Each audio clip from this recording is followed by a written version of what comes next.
Buenas noches a todos los que escuchan desde el otro lado de la pantalla. Llevo meses pensando si debería sentarme a escribir esto o si era mejor guardármelo en el pecho hasta el día en que me toque partir. Pero la verdad es que el cuerpo no aguanta tanto peso. Cuando una se queda sola en la cocina hasta las 3 de la mañana, viendo cómo se apaga la última brasa del fogón, los recuerdos no piden permiso y llegan por montones. Me llamo Alba, tengo 48 años, aunque si me vieran en persona seguro me echan 10 más. La vida en el campo no es fácil, y menos cuando a una le toca criar sola a 2 muchachos en un pueblo donde la gente vive llena de rencores y amargura. Yo nací y me crié en un caserío metido entre 2 cerros donde el sol entra tarde y se va temprano. Un lugar donde la gente vive de cosechar café, de criar unos cuantos animales y de coser ropa. Mi esposo, que descansa en paz, se llamaba Alfonso. Era un hombre bueno, de esos de manos callosas que no sabían hablar mucho, pero que se levantaba a las 4 de la mañana, lloviera o tronara, para irse con el machete al hombro hacia la finca. Nosotros levantamos nuestra casita poco a poco. No era gran cosa, 4 estancias con piso de cemento pulido, un corredor ancho al frente con 2 mecedoras y una huerta atrás donde sembrábamos matas de olor y algunas frutas. Alfonso se encargaba del trabajo pesado y yo me ganaba unos pesos ajustando pantalones, haciendo vestidos para las quinceañeras del pueblo y arreglando uniformes para la escuela. Éramos una familia tranquila. Mi hijo mayor tenía 14 años en ese entonces. Era un chiquillo callado, muy parecido al papá, de los que prefieren quedarse armando cosas con alambre o leyendo revistas viejas antes que andar de vago por la plaza. La menor tenía 8. Ella era la alegría de la casa, siempre corriendo descalza en el patio, cantando desafinada y persiguiendo a las gallinas. En nuestro pueblo la vida iba despacio. Los domingos la gente bajaba a la iglesia que está en la entrada del pueblo, compraban el pan en la pulpería de don Gonzalo y se quedaban conversando en las esquinas sobre si iba a llover mucho o no, o si el precio del café iba a subir. Todos se conocían, todos sabíamos qué familia estaba pasando necesidad, quién tenía algún familiar enfermo y quién se tomaba los centavos que ganaba los fines de semana. Pero la noche en el pueblo era otra cosa. Apenas el sol se escondía detrás del cerro, el frío se venía de golpe, un aire helado que le calaba a uno hasta los huesos y una niebla espesa que bajaba de los barrancos tapando todas las calles de tierra. Desde que yo era chiquilla, las viejas decían que no había que andar en la calle pasadas las 9, que por los barrancos andaban cosas feas y que la montaña era peligrosa. Uno de chiquillo se reía de eso, pensando que eran cuentos de los viejos para que uno no anduviera haciendo travesuras. ¿Cómo me arrepiento ahora de haberme reído? Todo empezó a cambiar a mediados de octubre. Recuerdo bien la fecha porque estábamos terminando la cosecha de café y hacía un calor espantoso, de ese que avisa la tormenta. Un día por la mañana salí al corredor a sacudir una cobija de lana. El sol apenas estaba asomando. De repente me llegó un soplido de viento que olía feísimo, como a podrido. Olía como si algún animal se hubiera quedado atascado en la zanja. Le dije a Alfonso antes de que saliera para la finca: vea, vaya, revise la zanja, porque seguro allá arriba se ahogó algún zorro o algún perro, y el agua nos va a traer toda esa peste. Él fue, buscó por toda la zanja y no encontró nada. Pero el olor no se iba. Iba y venía con el viento. A veces entraba por la ventana de la cocina, justo cuando estaba haciendo el café de la tarde, y de la nada los perros del caserío empezaban a aullar, pero no era un ladrido normal a los carros o a los caballos. Era un aullido largo, feo, como si los estuvieran golpeando. A los pocos días la gente del pueblo empezó a ponerse extraña. Mi vecina de al lado, una señora de más de 60 años que toda la vida fue como una madre para mí, cambió por completo. Ella solía salir a las 6 a regar sus matas y a saludar, pero esa semana se quedaba encerrada desde temprano. Una tarde la vi por la rendija de la ventana. Estaba parada, asomada por la cortina, con los ojos pelados, fijos en el monte que da hacia el barranco. Ni pestañeaba. Cuando le grité para ofrecerle unas tortillas calientes, ni siquiera me volvió a ver.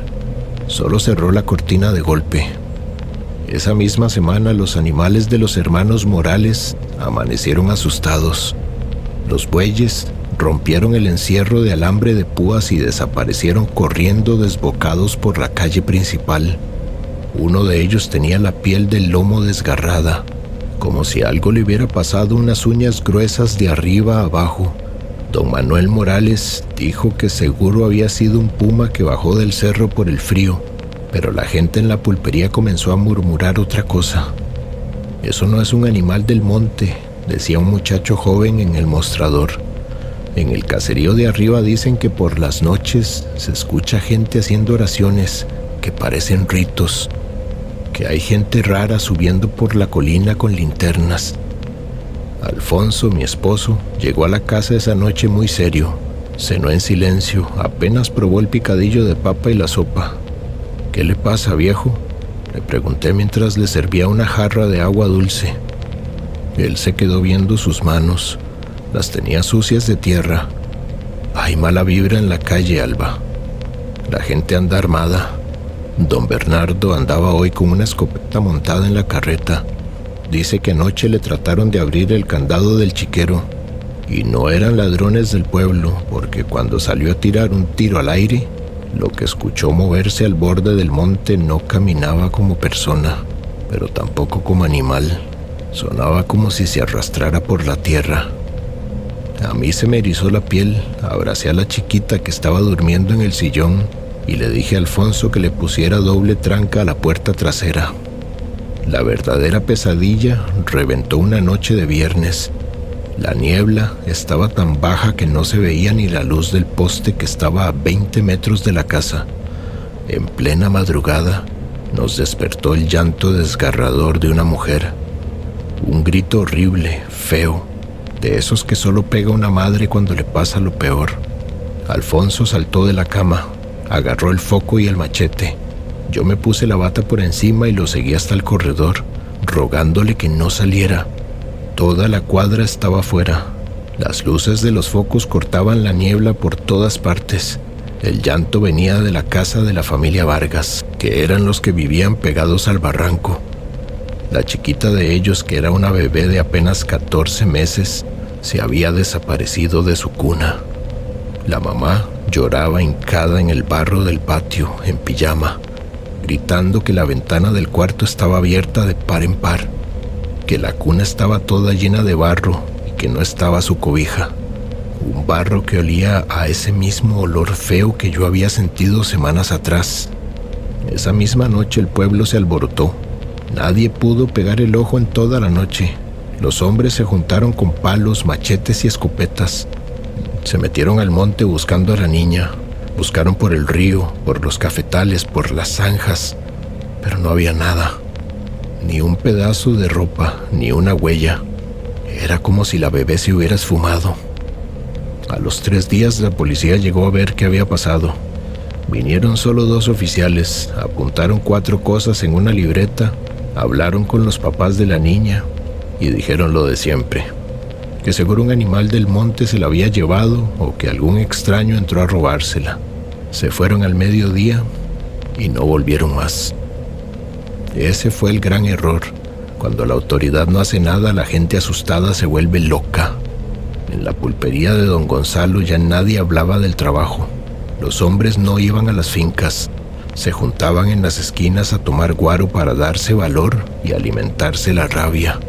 «Son los del culto», decía uno de los Morales, con los ojos rojos de no dormir y de la bebida. «En la casona del Alto hay gente rara. Yo he visto fuegos encendidos a medianoche». «Qué culto ni qué nada», decía la vecina agarrada de un rosario. «Es una bruja que anda suelta. Necesita el líquido vital de bebé para no pudrirse». Yo vi una sombra saltar por encima del techo de mi chiquero. Salta altísimo, como si no tuviera huesos. El miedo se volvió como una enfermedad. La gente empezó a mirarse mal entre todos. Si un vecino no saludaba alegre como antes, ya decían que andaba en cosas raras. Si alguien salía de noche a traer leña, le echaban el foco a la cara y le gritaban desde las ventanas. Mi hijo ya no podía ni salir al patio a traer agua del pozo porque los vecinos se le quedaban viendo feo. La calle olía a peligro. Lo peor de todo pasó el último domingo de noviembre. Esa tarde llegó al pueblo un señor llamado Pedro. Él vivía a pocas casas de la mía. Era un vendedor de telas, hilos y herramientas viejas. Él se iba del pueblo por temporadas para poder vender la mayor cantidad de cosas en los pueblos vecinos. Era un señor ya mayor, gordo, medio sordo, que usaba un sombrero de paja y venía con una mula cargada de sacos. Todo el mundo lo conocía. Era un viejo humilde, inofensivo, que solo buscaba ganarse el pan de cada día. Ese día venía Pedro entrando por el camino principal, ya cuando la noche estaba cayendo y la neblina empezaba a bajar. Tratando de vender lo poco que le quedó del viaje, se detuvo cerca del portón de la familia Soto. En el patio había un chiquillo de 4 años jugando con un carrito de madera. Pedro, con su voz de viejo cansado, se arrimó a la cerca, sacó un confite del bolsillo y se lo dio al chiquillo. «Venga, mi amor, llame a su mamá para ver si necesita hilos o agujas», le dijo el viejo. Eso fue todo lo que necesitó la gente para volverse loca. La mamá del niño, que andaba con los nervios destrozados por el bebé de los Vargas, escuchó al viejo desde la cocina. Corrió hacia la puerta, vio al señor cerca de la reja estirándole la mano al chiquillo y pegó un grito que se escuchó en todo el barrio. «Es el robaniños.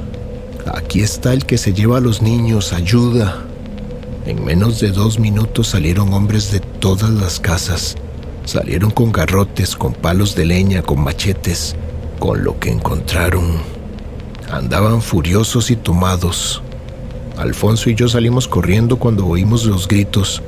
Cuando llegamos al cruce, vi algo que me va a perseguir hasta el final de mis días. Tenían a Pedro tirado en el barro. El pobre viejo ni sabía qué estaba pasando.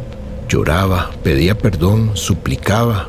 Decía con la voz quebrada que él solo trataba de vender lo que le había quedado del viaje. Tenía la camisa rota y la cara bañada en rojo. «Revisen los sacos», gritaba don Manuel Morales. «Sáquenle lo que traen las mulas. Ahí debe traer las cosas de los niños». Alfonso trató de meterse. Mi esposo, que era un hombre de bien, se le echó encima al viejo para taparlo con su cuerpo. «Déjenlo», gritó Alfonso durísimo. «Es Pedro, el telero.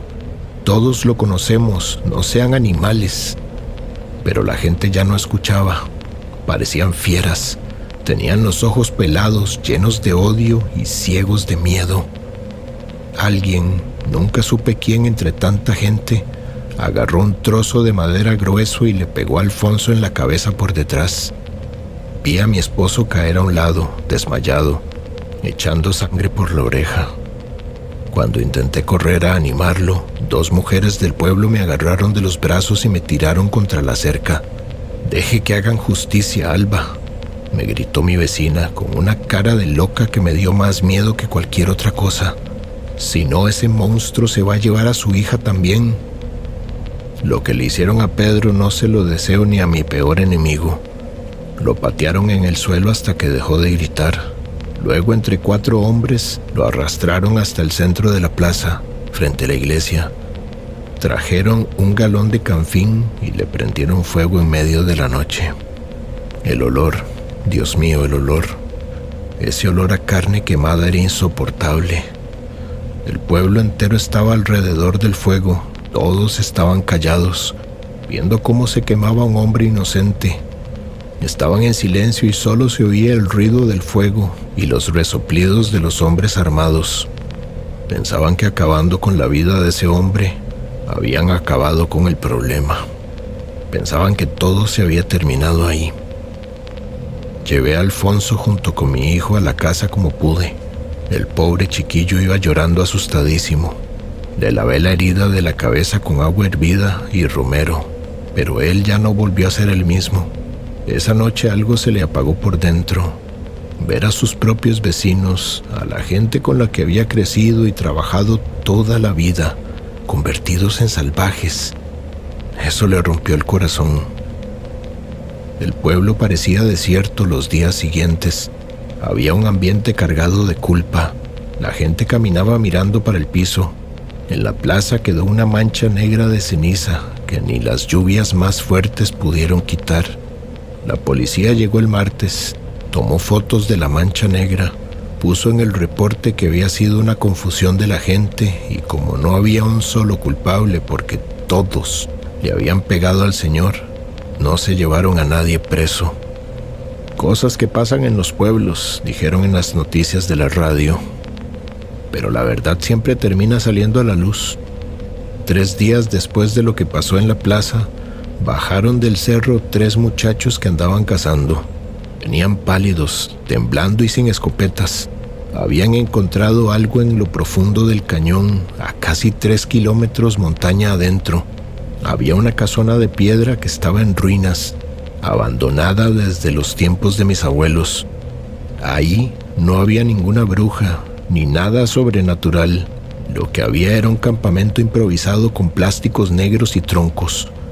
Encontraron restos de fogata, ropa chiquitita, mochilas y los cuerpos de 2 hombres jóvenes que se habían quitado la vida cuando sintieron a los cazadores cerca.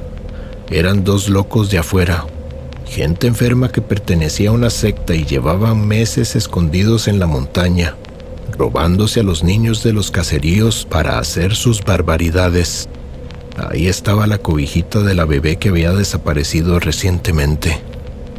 El pobre Pedro no tenía nada que ver en todo este asunto. Perdió la vida, quemado vivo en la plaza por culpa del guaro, la ignorancia y el miedo de un pueblo que prefirió culpar al primero que vio antes que pensar con la cabeza fría. El pueblo se terminó de hundir esa misma semana. Nadie podía verse a los ojos. A los pocos meses la gente empezó a regalar las tierras para irse. Los Morales se fueron para la capital. La vecina que me había gritado terminó mal de la cabeza porque decía que escuchaba la voz del pobre vendedor de telas llamándola desde la cocina. Nosotros juntamos las 4 cosas que teníamos y nos vinimos para este caserío donde vivo ahora. Alfonso aguantó durante 2 años más. Le dio una tristeza tan grande que nunca se le pudo quitar. Y un ataque al corazón se lo llevó una tarde mientras arreglaba el portón.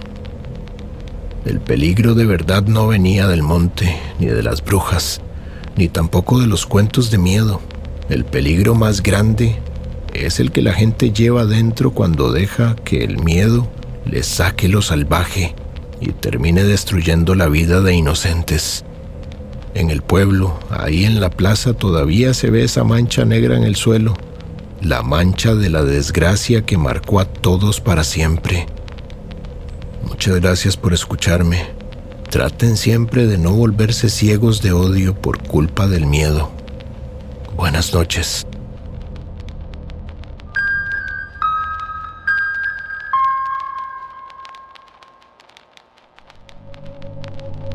Hola, lo que voy a contarles hoy es algo que me he guardado durante más de 20 años.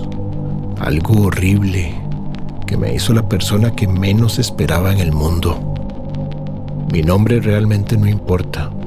Lo que importa es la historia, porque si algo aprendí de todo esto es que la envidia, el rencor y la maldad no siempre vienen de los extraños. A veces vienen de las personas que duermen en el cuarto de al lado o de la persona que compartió con vos en tu infancia. Muchas veces el mal viene de tu propia familia. Todo comenzó cuando mis padres fallecieron. Mi mamá se fue primero, después de una larga enfermedad que la fue consumiendo lentamente. Mi papá, que nunca aprendió a vivir sin ella, la siguió 2 años después. Fue un golpe duro para toda la familia, pero especialmente para mí. Yo era la hija mayor, la que siempre había estado más cerca de ellos y los había cuidado en los últimos días. Mi hermana siempre fue más distante. Se había ido a la ciudad cuando cumplió 20 años y aunque venía a visitar de vez en cuando, nunca estuvo realmente presente en la enfermedad de nuestros padres. Cuando mi papá falleció, nos quedó la casa donde habíamos crecido, donde mis padres habían vivido toda su vida, donde guardamos todos los recuerdos de nuestra infancia. La casa era grande, con un patio enorme lleno de árboles frutales y un jardín que mi mamá había cuidado con esmero durante décadas. Era el único patrimonio que mis padres dejaban y, según su voluntad, debía ser dividido en partes iguales entre nosotras dos. Pero mi hermana no quería dividirla. Ella lo quería todo. Al principio yo no me di cuenta. Cuando hablamos de la herencia, ella fue amable, comprensiva. Dijo que era justo que la vendiéramos y nos repartiéramos el dinero, que ninguna de las dos podía quedarse en la casa porque era demasiado grande para una sola persona. Yo acepté, aunque en el fondo me dolía pensar en vender ese lugar que había sido mi hogar durante toda mi vida. Pero ella insistió, y yo, confiando en mi hermana, le firmé los papeles que me puso enfrente. Ese fue mi gran error. Pasaron los meses y empecé a notar que mi hermana no hacía nada por vender la casa. Cuando le preguntaba siempre tenía una excusa, que el mercado no estaba bueno, que había que hacer algunas reparaciones antes, que los trámites estaban tomando más tiempo de lo que esperaba. Yo confiaba en ella, porque era mi hermana y la había querido toda mi vida, pese a todo. Jamás me imaginé que me estuviera mintiendo. Pero un día el cartero llegó a mi casa con una carta. Era del ayuntamiento, notificándome que la propiedad había sido transferida a nombre de mi hermana en su totalidad, que yo ya no tenía derecho sobre ella, que había firmado una cesión de derecho que ella había presentado como una donación voluntaria. Cuando leí la carta sentí que el suelo se abría bajo mis pies. La llamé por teléfono pero no respondió. Fui a su casa pero no estaba. Pasé días tratando de localizarla, pero ella simplemente había desaparecido. Me había sacado de la casa junto con los recuerdos de mis papás. Y yo, tonta, confiada, le había firmado todo sin leer lo que decía. El dolor que sentí no era solo por la pérdida material, era por la traición, por haber sido engañada por la persona que más confianza me merecía. Descubrí que mi hermana no solo se había quedado con la casa, sino que había vaciado la cuenta de ahorro de mis padres. Todo estaba a su nombre, todo era suyo. No supe qué hacer. Fui a un abogado, pero el proceso legal era complicado y costoso. Había firmado documentos sin leerlos, y eso me ponía en una posición muy difícil. Pasé meses en los tribunales, gastando lo poco que me quedaba tratando de recuperar algo de lo que me habían robado, pero al final el juez dictaminó que no había pruebas suficientes de engaño, que los documentos eran válidos, que la casa era legalmente de mi hermana. Perdí todo, y la persona con la que me había criado, la persona que había estado siempre a mi lado durante mi infancia, se había convertido en mi peor enemiga. El rencor creció dentro de mí rápidamente. Durante meses casi no podía dormir. Comía muy mal y solo pensaba en lo que mi propia hermana me había hecho, en cómo me había traicionado y se había reído de mí mientras me robaba todo. En las noches, sola en mi cuarto en medio de la oscuridad, empezaba a imaginar cosas. Imaginaba que ella pagaba por lo que había hecho, que algo malo le pasaba, algo terrible, que le hiciera sufrir tanto como yo había sufrido. No sé en qué momento la idea se volvió una obsesión. No sé cuándo dejé de ser yo para convertirme en alguien que solo vivía para el odio. Y una noche, en la desesperación más profunda, tomé la decisión que cambiaría mi vida para siempre. Había escuchado de una mujer que vivía en las afueras del pueblo, una curandera que, según decían, hacía trabajos de brujería. Siempre había desconfiado de esas cosas, porque había pensado que eran supersticiones de la gente, pero en ese momento, desesperada y llena de ira, todo me parecía válido con tal de ver a mi hermana sufrir. Fui a verla una noche de luna llena. La mujer vivía en una casa pequeña y oscura, repleta de hierbas y amuletos que colgaban en las ventanas. Cuando le conté mi historia, ella me miró con compasión y me advirtió: «Mija, lo que estás pidiendo no es un juego. La brujería no es como en las películas. Tiene consecuencias. Y cuando pedís daño para otro, ese daño siempre encuentra la forma de regresar». Yo no quería escuchar. Estaba tan cegada por el odio que no me importaban las consecuencias. Le pagué lo que me pidió y ella preparó lo que llamó un trabajo de justicia. Me pidió una foto de mi hermana, su nombre completo y algo de su ropa. Le di todo. Esa noche hizo un ritual en el que yo no quise participar, pero que sentí en cada fibra de mi ser. Cuando salí de su casa, algo había cambiado. Sentía una sensación de alivio, pero también un miedo profundo. Sabía que había abierto una puerta que no podía volver a cerrar, pero no le di importancia. Me fui a mi casa y por primera vez en meses dormí como no lo había hecho en mucho tiempo. A los pocos días empecé a notar cambios en la vida de mi hermana. Me enteré por un amigo en común que había tenido un accidente en su auto. Supe también que había perdido su trabajo y que su esposo la había dejado. Al principio sentí una satisfacción oscura, un placer que no sabía que era capaz de sentir. Pero luego empecé a notar que algo no estaba bien, porque el daño que había pedido para ella también me estaba afectando a mí. Comencé a tener sueños extraños.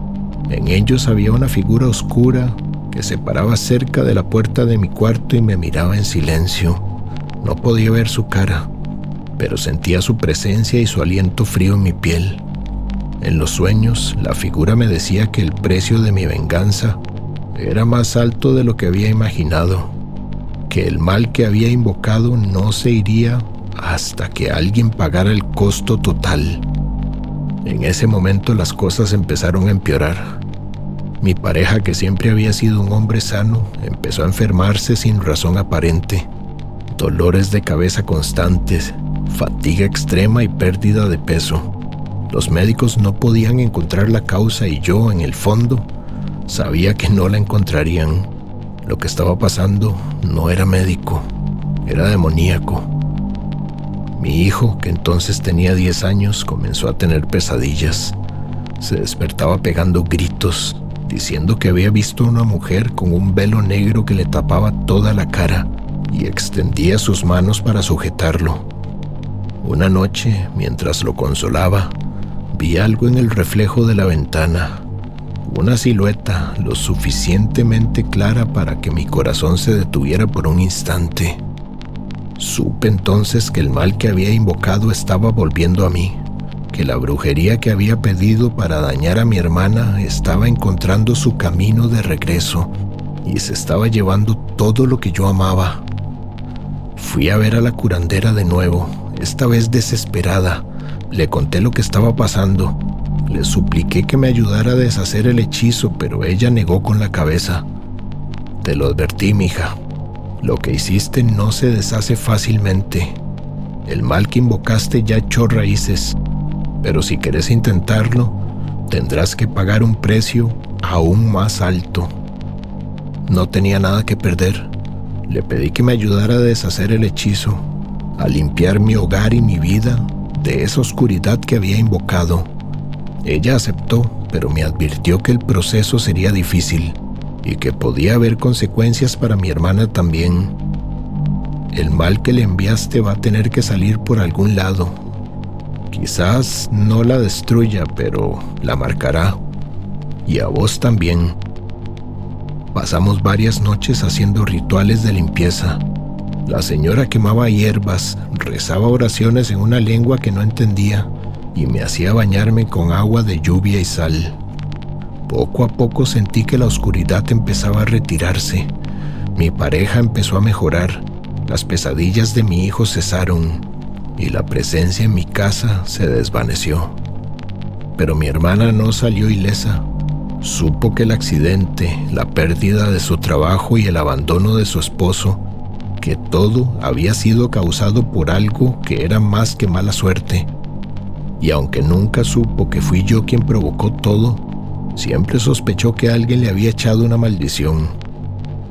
Pasó el resto de su vida en la sombra, enferma, sola y sin poder recuperar lo que había perdido. Lo que hice fue terrible, lo sé, pero también sé que el odio y la envidia que mi hermana sentía por mí fueron los que desataron todo esto. Su deseo de quedarse con todo, su engaño, su traición, fueron las semillas que plantaron el rencor en mi corazón. Y aunque yo fui quien tomó la decisión de actuar, no puedo dejar de preguntarme qué habría pasado si ella hubiera sido generosa, si hubiera compartido lo que era de ambas. La casa que tanto quería nunca le dio felicidad. Vendió la propiedad años después, pero el dinero que recibió no le duró nada. Se lo gastó en médicos, en tratamientos, en intentos desesperados por curar una enfermedad que nadie podía diagnosticar. Falleció sola, en un cuarto de hospital sin que nadie la fuera a visitar. Yo, por mi parte, también pagué un precio. Aunque los rituales que hice limpiaron mi casa y mi familia, nunca pude limpiar mi conciencia, y el peso de lo que hice me acompañó durante todos los días de mi vida. He tenido que aprender a vivir con la culpa de saber que fui yo quien marcó a mi propia hermana con un maleficio, pero también aprendí que la venganza no trae paz, solo una oscuridad más profunda. Esta es mi historia. Por favor, les pido, no me juzguen. En aquel momento yo estaba realmente desesperada y no sabía lo que hacía. Gracias por escucharme. Si mi historia les sirve de algo, que sea para recordar que la venganza nunca es el camino, que el odio no cura nada y que al final el amor es la única luz que puede guiarnos en la oscuridad. Buenas noches, cuervos. Espero que estés súper bien. Muchas gracias por llegar hasta acá. Me gustaría saber si los relatos de hoy te gustaron o te dejaron alguna enseñanza. Espero que tengas una excelente noche. Cuídate mucho y nos escuchamos la próxima. Esto es Miedos Profundos.